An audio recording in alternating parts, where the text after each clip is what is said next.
We don't care what you think. So, Kat, most people know who you are. Most people who know me know you. I want you to tell people what you did this week that was just so spectacular, and tell them why you did it. Now, y'all better have your paper and your pen ready, but tell them what you did and tell them why you did it. It's a heck of an intro. I gotta live up to it. Okay. So last week, it was last week, because this is a new week. This was last week. Okay. So basically, I take you back to September. I had a baby September 18th and decided to accept a job offer that started 2 weeks after my baby was born. So she was born on September 18th. The job started September 29th, and I was working. And the first couple of weeks was training, of course, from home, you know. Long story short, by the time we came off of training and got into the actual job, it became extremely overwhelming. And I cried and prayed and complained to my husband and did that every day, all day, because the job was very mentally draining. Mm-hmm. Being on the phone 8 hours and having 3 kids, and one of those kids be a newborn, was like, it was a nightmare. I love my children, but it was a nightmare because it was just hard. And so I prayed and I was like, Lord, what do I do? And the Lord was like, well, this type of stress is what's on the other side of not trusting me. And I sat with that, and I was hurt by that. And so Thursday, I sat in front of my computer for 30 minutes and clicked on and decided to quit. And I quit my job.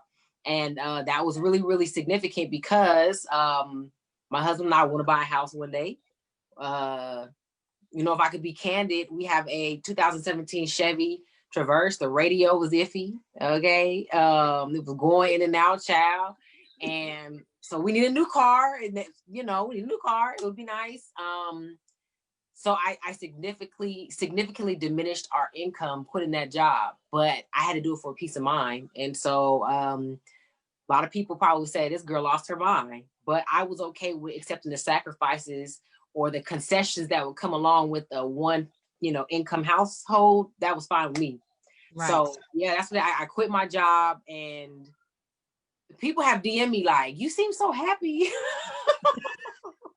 And I am, because all the things I've been doing, I do have side businesses, but all the things that I've been doing, just, they feed me, and I'm back where I'm supposed to be. So.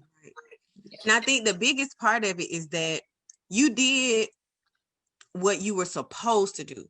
Yeah. Some people, they want to, jump ahead to the, I'm about to quit, without considering, you and I, we believe in God. So without considering God, or for them, whomever, maybe their higher power or something bigger than themselves, they just making decisions without making plans, or making decisions without connecting to all the other elements in their life. And I quit my job, so when I see people quit their job, I just be like, And, it wasn't that I quit my job because my husband is a millionaire, right, and he's balling out of control, but it didn't work for our family dynamic. Right. It didn't work for what we wanted to do for our children. It didn't work and I'm just like you. I mean, I will not be in this apartment forever. We have one car. I was in an accident, and so now we're down to one car, and it is not running the best. And right, I'm still like, everybody's just like, but Ebony, you just think I'm good because I did what worked for my family. So talk a little bit about what it means to trust God when you can't necessarily, we see it, so that wouldn't work for us. So talk a little bit about what it means to trust God even when you don't really understand what he's doing. I think we do it with everything in our life. It's just some things we're more comfortable with and we don't realize we're operating in faith. So, like, I use a short-term goal of like paying your rent. We hoping that the job will still be open. We hoping that we'll get the hours that will calculate into enough money to pay our rent. That's low key walking in faith, you know, because we don't have any control over that. But it's just on a small scale. We just do it every day and we don't realize it until you meet, you know, this big goal of like, okay, I want to be an entrepreneur, or I want to go back to school, or, you know, I want to find the love of my life, or I want to lose this weight, where now all of your mental ingenuity and all of your know-how and all of your knowledge doesn't bring you into this perfect equation. Now you have to look at this equation and say, well, there's some stuff missing.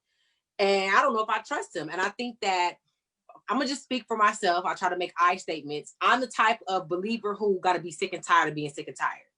I'm learning how to be a big girl and have faith without being worn out, but I'm still a kid that has temper tantrums in the spirit, where I'll do that. And God be like, okay, you let me know when you're done. And I think this job, me quitting it, was a great example of me. And I've done this for years, where I'll go to a job and I hate it. All the people like me, like, Kat, you are so fun to be around and go to meetings with, all the stuff. Like they like it, but it's like, I in my mind, I'm like, if I work hard, I'll get this. And God, like, okay, well, you keep playing then. Right. This job, it didn't take that long. It took. I had 2 months, and I said, okay, I'm done playing this game. And so I think we don't listen. This sounds really morbid, but I'm gonna say it because I think it keeps us humble. We're all on this never-ending, fast-moving train towards death. All of us. It's inevitable. We know that. It's the one sure thing.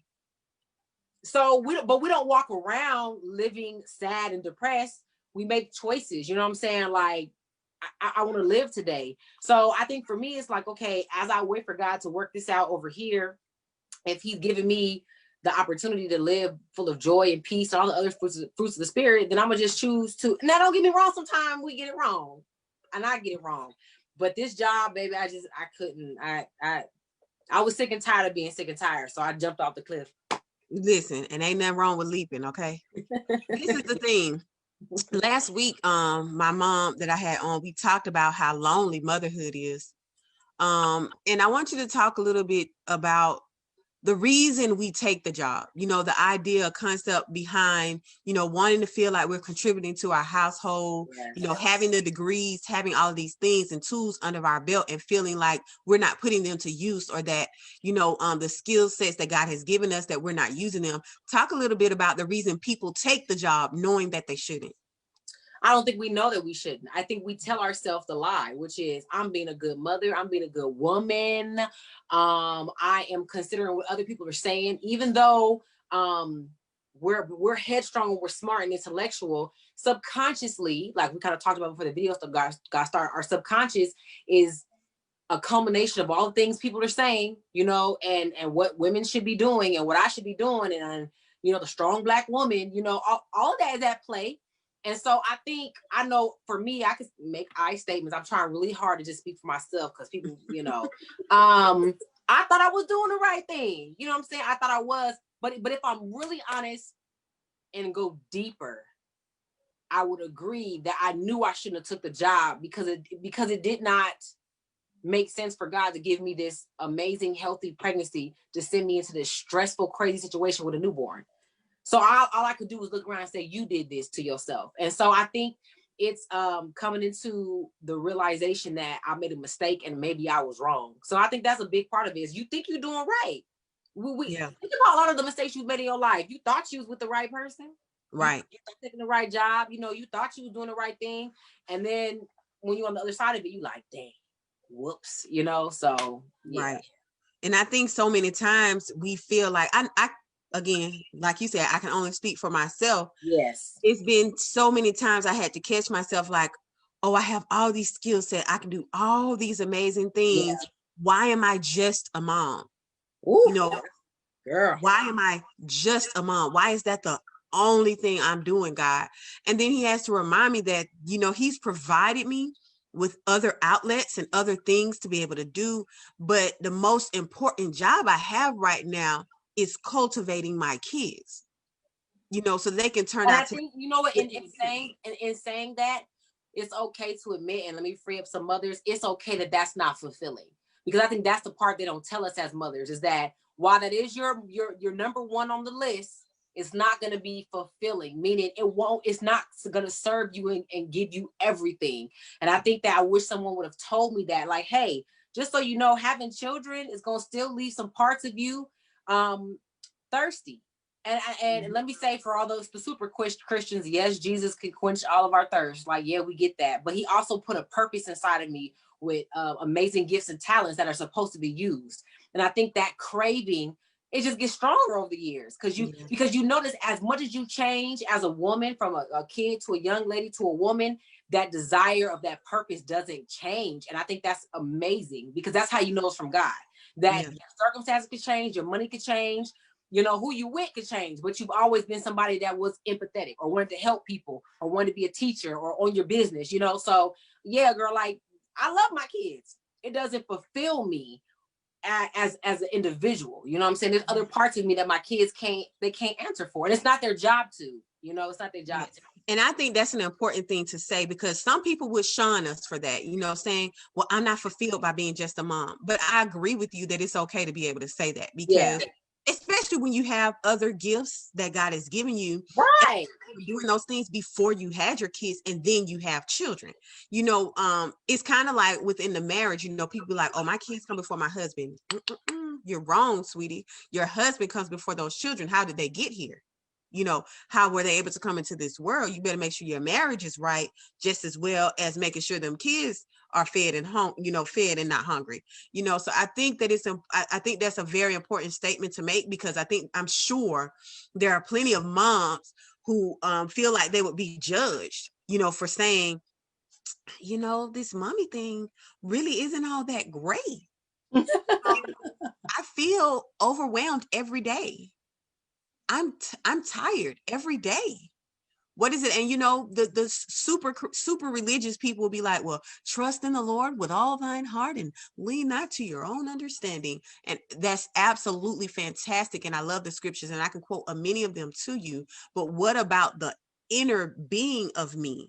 What about my mental and emotional state and well-being, and how I function as a person? Mm, whole another level. So talk a little bit about, why we took the job. We knew we were supposed to take the job. We quit the job. Now what do we do? You know, we took the job. We weren't supposed to take the job. We quit the job because we know we weren't supposed to keep the job. Now what do we do? What do we do to function in purpose? I applied for a job here recently and went to the interview. The first question they asked me was like, well, why do you want to work here? We see all of your degrees. We see all of this. And I told them, I said, well, right now I'm living a life of purpose work. Like everything I do has my purpose. So talk a little bit of what you do. We shouldn't have took the job. We took it. We quit the job. Now what? Now what do we do? I think you ride the wave. So for me, in this new cycle, I call it a cycle because I've been here before. Come on, Jonathan McReynolds. I feel like really motivated, and I have this second wind that I'm just writing. I've been very busy today, very, very busy. I think I did about 4 videos today. This is my 3rd live, I think, today. A lot done. Grocery shop. I mean, I did so much. Only thing I didn't get to do today is go walking, and that's okay because I can do it in the morning. But I'm not gonna beat myself up about having to be motivated by, like, well, only reason why you're doing it because you ain't got, yeah, you're right. Like, I feel free. I feel excited. I feel like I have a second chance or a 5th chance, if I'm being honest, at purpose work. And I think for me, one of the things I struggle with is this is not my first rodeo. I've been doing this I think I've been on YouTube since 2011. And sometimes I tend to get envious, or because I'm human, watching people who are less talented go further than me, and sometimes more talented too, but those are not the ones that stick out. And so, I'll get stuck in asking God, when is it my turn? When is it time for me? And so right now I don't feel any of that. I just feel grateful to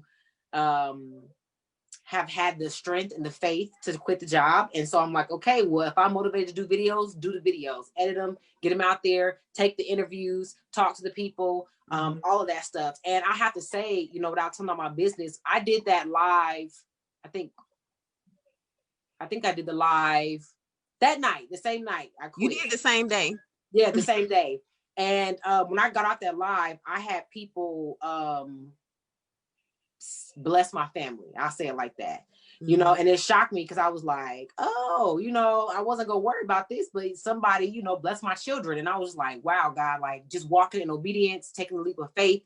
There's other things attached to it you will never see until you get there. So I think after you, like you said, you realize you made a mistake, you take a leap of faith and quit the job, or you walk away from the position, or whatever your thing is, you ride the wave, because I really believe that God knows we are not all that smart in comparison to him. So he got to make it plain. You know, right. He ain't gonna make it too complicated. He wants us to get it. So I figure, like, if God's allowing me to have this type of energy and enthusiasm and momentum, I'm gonna ride it. Like, and if I'm wrong, I have enough faith he'll stop me. Like, slow down, like he's done in the past, and shut doors and shut things down where it won't work. So yeah, girl, I think a lot of us want to make it more complicated than what it is. I really do. We do, because overthinkers, we already are trying to consider all of the you know, all of the angles and what could happen and whatever. And God is like, I'm gonna let you wear yourself out a little bit because you're doing too much. And then when you done, come on back. And we're gonna, even if you look at what God asked of us, we overcomplicated. He just asked us to love one another, love him with everything we got in us. And he knows for some of us that's not a lot. You know, so he's like, I didn't ask you you know, to, you know, stop wearing that type of material, or women, you can't touch a Bible because you're on your menses. Like, that's all Old Testament stuff. Right. And so if we're not under the law anymore, you really look at what God's asking of us. It's the easiest thing and it's the hardest thing, because somewhere subconsciously, I believe we don't feel like we deserve it, but we can't articulate that. Ooh, now you just tapped on a nerve right there, Kat. You just tapped on, you did a little tippity tap right there, because deserving. One of the things that I pray about, and it's a part of like my consistent prayer, it's like, God, I pray that you know, bless me even with the things that I don't deserve. Like, you know, feeling like you deserve something. Good. That's all she do. She do tap. That's what I'm laughing at. That's Jasmine, or is her name Jasmine? Jasmine, yeah. Yeah, Jasmine. That's how much you comment on her stuff. I even know who you are. But I think that when you are in a space, and I really don't know how to say what I'm trying to say. So at any point, if you just want to start talking, just start talking. Sometimes we feel like we deserve nothing, like, and it puts us in a position where we don't know how to receive what people are trying to give. You know, it's plenty of people in the world who are only trying to do good for us. That group of people may be small, but they're out there. But because we don't realize what we deserve, or even what our worth is, because I think deserving and worth can kind of go hand in hand, we aren't able to receive what people are trying to give us. And I tell the story all the time about how, you know, I struggled with beauty, like the word beautiful within itself, didn't know how to even use that word with myself in the same sentence, or when I was looking in the mirror. And it took my husband to make me repeat it to myself over and over again while weeping in a mirror, that I was able to grasp. It wasn't something I was able to receive because I didn't feel like I was deserving of it, just because of things that had happened to me, you know, just in the past and stuff. So that connection between deserving and just talk a little bit about that connection between husband and wife. And when you establish that, what it looks like to be deserving and to understand your worth. That might be real broad, but no. That's a great. So I would take it back even before marriage, because I can only speak for myself. I know for me, it was always hard for me to understand what I was worth because of how I grew up. I grew up under the reign of the strong Black woman and the man for nothing. Okay, and that's a terrible chain to have to break. Oh, my little sister just stepped in the building. She crazy. And so with that being said, growing up, as you enter into a relationship or a marriage, you now take that same rhetoric or narrative about deserving or your worth into that, right? So you mentioned your husband. I have the same story here, really understanding. I think one of the reasons God allowed me, okay, to do life with Lance is because Lance is a constant reminder for me of what I'm worth, because I think so highly of him. And I tend to do that with other people who are friends. That's okay, girl. Where I'm like, oh, they're so amazing. They're so wonderful. And God would have to remind me like, okay, well, they're in communion and relationship with you. So what is that? You know what I'm saying? What does that make you? And so I think speaking about what I deserve is one of those things that brings to the forefront of what I think other people think of when they think of me. So external. My worth starts with me. What am I worth? And I think when you are somebody who is a disciple, God tries to lay that out way up front in a relationship. Like, hey, you're to die for, okay? And I did that for you. Like, because where else did we hear that narrative in our life? Nowhere. Nowhere. Right. Most of our parents we talk about them because they weren't perfect. They dropped the ball, and it started a narrative about what we are worth. I didn't have my dad in my life. That took a long time to heal, because I just figured I wasn't good enough to be taken care of. So I do thank God for my husband and his ability to see those parts of me that were cracked and broken and address them. And then we'll be married. Is it 12 years or 13 years? Oh crap. 13, girl, I don't know. We got married 2009. I'm a communication major. I can't remember. But y'all do the math. In February, we'll be married. And I'm just now seeing what I do for him. He's told me for years I wasn't healed enough to hear it. Kind of touched on that a little bit. If you broken, it don't matter how nobody loving on you, what they say to you, what they do for you. If you so broken that you think you don't deserve it or you're not worth anything, then it's just a drop in the bucket of stuff that you've missed. So I know for him, just like articulating, I can see it now. I'm like, dang, I'm healed enough to see I'm all right. Okay, I'm okay. You know, I'm worth loving. I'm smart. Girl, it's so much. Because once you start with beauty, then you be like, dang, I used to think I was the stupidest person in my friendship group. I don't even think I told them that before. These people I met when I was a young adult, maybe 22, 23, I used to think I was the dumbest. And I don't know where that came from. You just, I don't know. It's the stories we tell ourselves, you know? Yeah. Yeah. And what we tell ourselves is so important. That's why I'm so big on affirmations. Like, everybody who knows me knows how I feel about affirming yourself. I even have, like, for my kids every day, you know, I homeschool my children, and there's a little chart I have up for them. It's the same thing, but one is in, you know, with her name and one is with his name, for them to be able to repeat every day to themselves, because even if they don't believe it, they can say it out loud, and it will, you know, manifest itself in a way that will allow them to feel like they deserve something. You know what I'm saying? Put them in a position. I think the biggest part of it, you know, I always talk about, you can't raise your children the way you were raised. And I definitely can't do that. My kids ain't cut out for that type of life. Listen with an SH, listen. Okay. My children would not be able to handle the way I grew up. On top of the fact, I would never allow them to experience life. Yeah. I have experienced life. As the young folks say, on God. On God. And you know what? To be honest, that those lessons wouldn't serve them in this season. Anyway, no. The things we taught, we were taught, and the lessons we learned inadvertently, inconspicuously, up close, up purposeful, none of that would serve them. You know, in fact, a lot of what we're teaching them is like right on time. Yes. It's right on time, because we're doing it. Like I tell people all the time, being a parent is not, if you don't want to read no books and read no articles and do no self-work, then you don't need to be no parent. Because I'm constantly trying to find new ways to one up these kids. You know what I'm saying? Because I'm like, they got me, because I'm like, okay, fussing don't work. That's a mantra right there. It don't work. They've been trying it for 400 years. It don't work. It don't work. It ain't working. So I had to come up with ways, and I realized, oh, like, it's causing me to be a better version of myself when you parent right. Yeah. Uh-oh. Hold on one second. Sorry. Jada, the 2-month-old, is hollering, screaming. She like, where is my mama? Y'all non-professionals got me. She probably slumped like this on the couch, girl.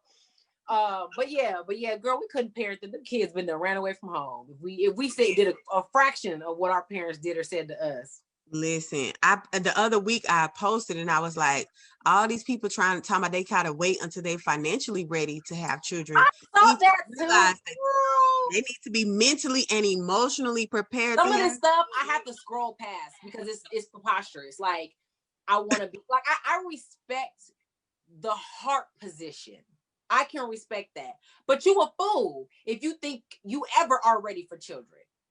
You can have all the money, all the therapy, all the degrees, and they still give you a nervous breakdown. And I think because there's no manual. There's no manual. Spiritual aspect a lot of people don't calculate. You're not accounting for the fact that you are on a biological level doing life with yourself. That's deep, man. Like, you doing life with yourself in its rawest form. Cognitively, they can't think past 1, 2, 3. And so it's like you're having it challenges you. It challenges this in so many ways that it drives you crazy. And so it's and once again, that's pride.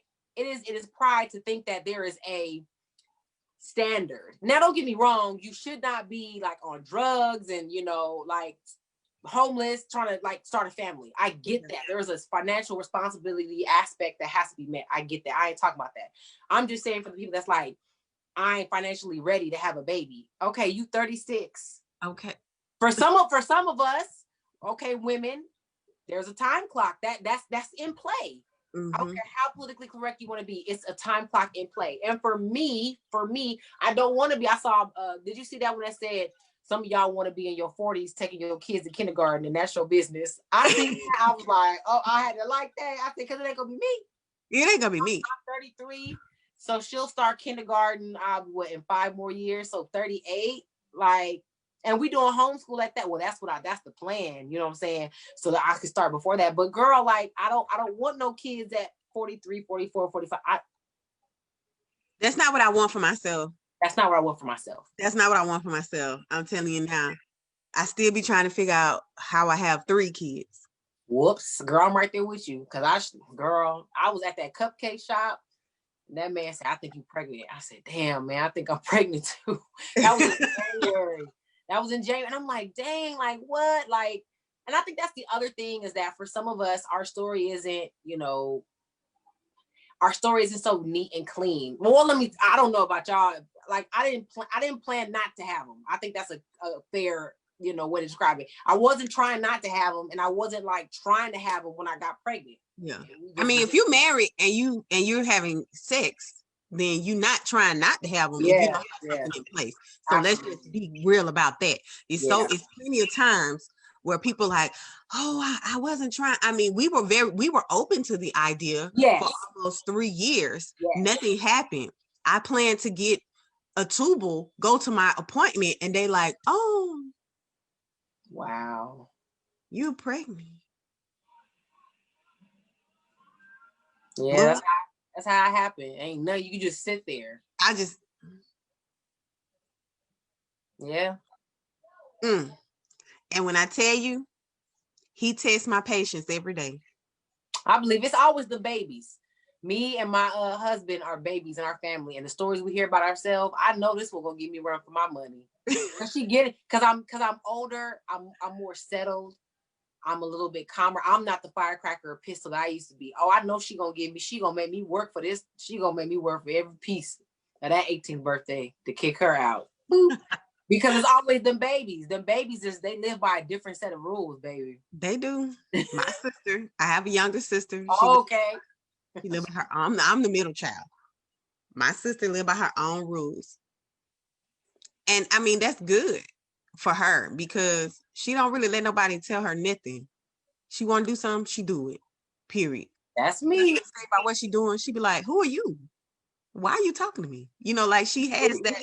We get humbled slowly over time, and we don't realize life has been trying to humble us. We just think it's just a bunch of crazy. We think everybody else crazy, and we don't only the same one. I say that all the time, Lance. He be like, "You really crazy?" I'm like, "That's everybody else." Like, not with the eye. Right. But yeah, girl, I would say like when I had went live on Thursday, that was my my hope was to encourage somebody who's on the edge, you know what I'm saying? Struggling with just not, struggling with the idea of something. And if there's something like that that's coming to mind as we even have this live, like, oh man, she got me thinking of this. Do it. Like, you know, quit that job, leave that relationship. That's a big one, because the fear is, if the fear is the motivating factor to stay, do the opposite. Yes. Now, repeat that again, Kat, so they can hear you. The fear is the motivating factor for you to not make the decision, then do the opposite. So if it's like, well, I'm scared I'm gonna be alone for the rest of my life, you need to quit.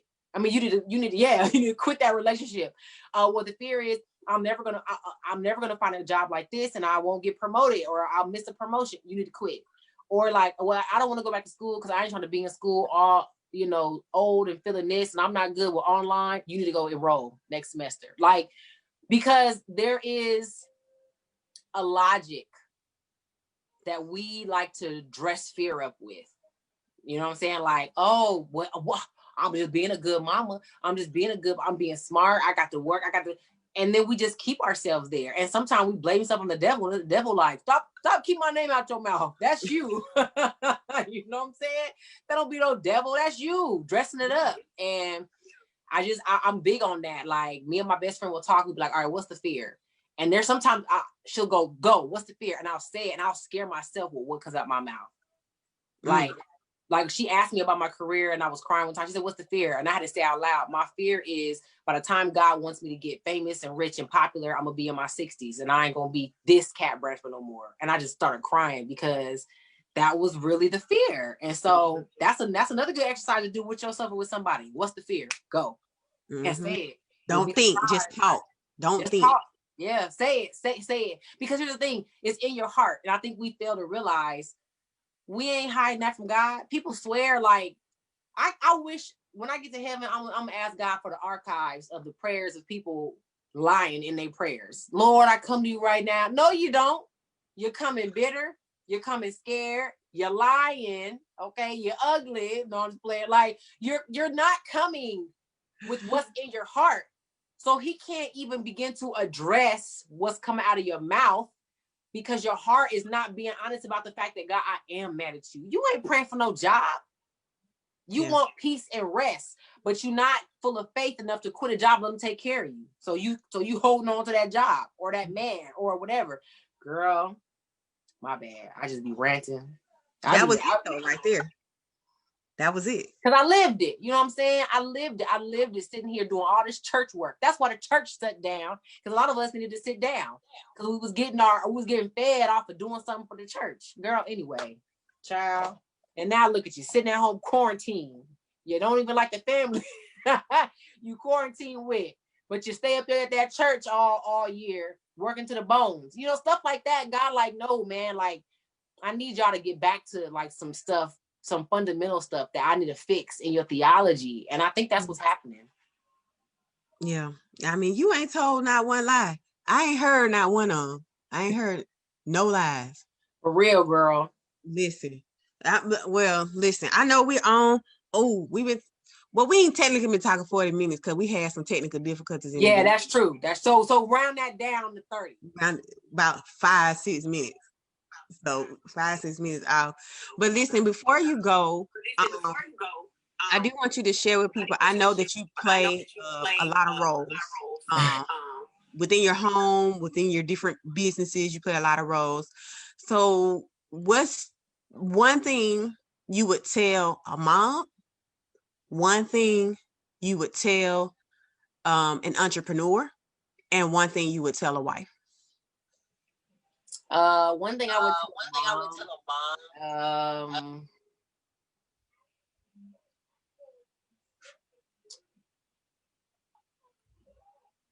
I think I would tell a mom, a lot of times as mothers will say, like, I would kill for my kids, or I die for my kids. Live for your kids.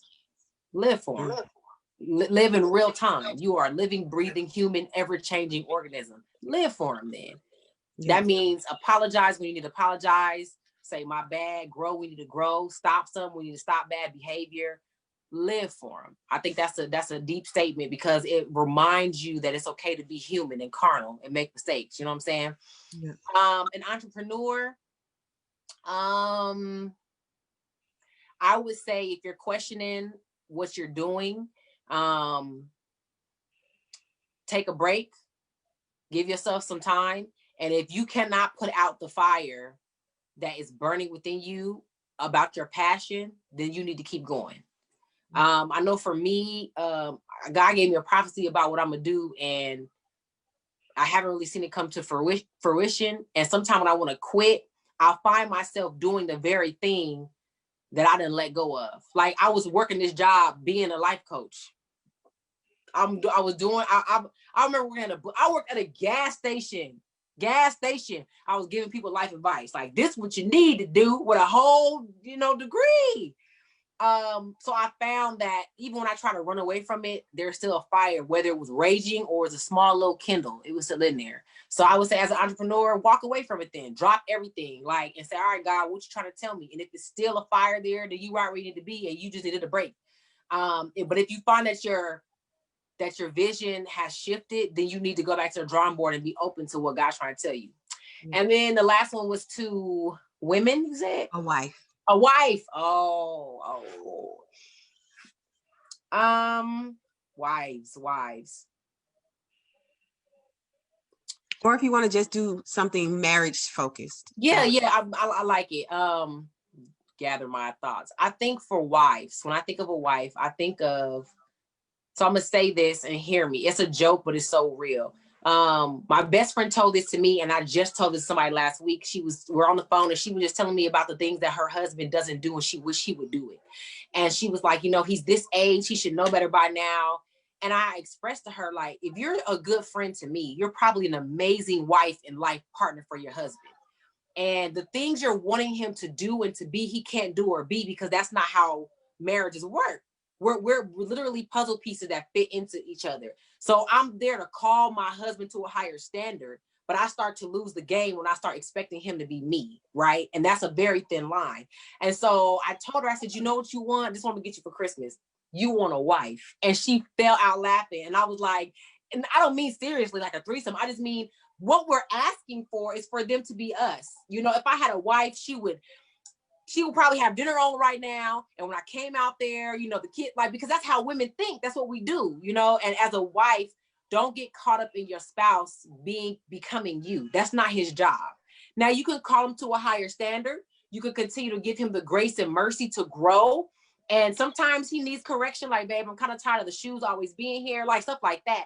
But as far as him changing who he is on like a character level, like being the one to take care of all the, doctor stuff, but this man can't remember, A, B, C. Okay, well, let's go back to the drawing board. Let's reevaluate what I'm asking of this person, because inevitably what you asking for is you, and he can't be you. And I think that's something you gotta remember. Same thing for the husbands, same thing. And I know we're talking to wives, but your wife ain't you. And be very careful how you speak to her, how you loving on her. If your wife started loving you the way you love her, you probably would lose your mind. You know what I'm saying? Because of how we are. So just be aware of that and make concessions where they're needed. Yeah. Well, I appreciate you, Kat. I mean, you've been working all day today. You know what I'm saying? I'm just happy. You've been working all day today. You know what I'm saying? So I appreciate you taking out a little bit of time, y'all. As soon as I saw her go live, I sent her a text. I was like, "You don't get to choose. Need you Monday. See you then. Bye." And I was like, and I'll be there, because that's kind of how it went. So grateful. Thanks for reaching out to me and keeping me in the loop. And I'm always happy to do it, man. We got years to work together, so I look forward to us having offices, girl, and assistants. My God. Tie my bow tie. Yes. But I appreciate you guys. This has been Mommy Mondays. Greatly appreciate you guys sticking with us from the beginning. You know what I'm saying? Riding with us to the middle and catching a wave all the way to the end. We appreciate you. Thank you so much, Kat, for joining us. Welcome. You guys have a great, great evening. And again, this is Mommy Mondays. We hope you enjoyed the evening. We will see you all soon.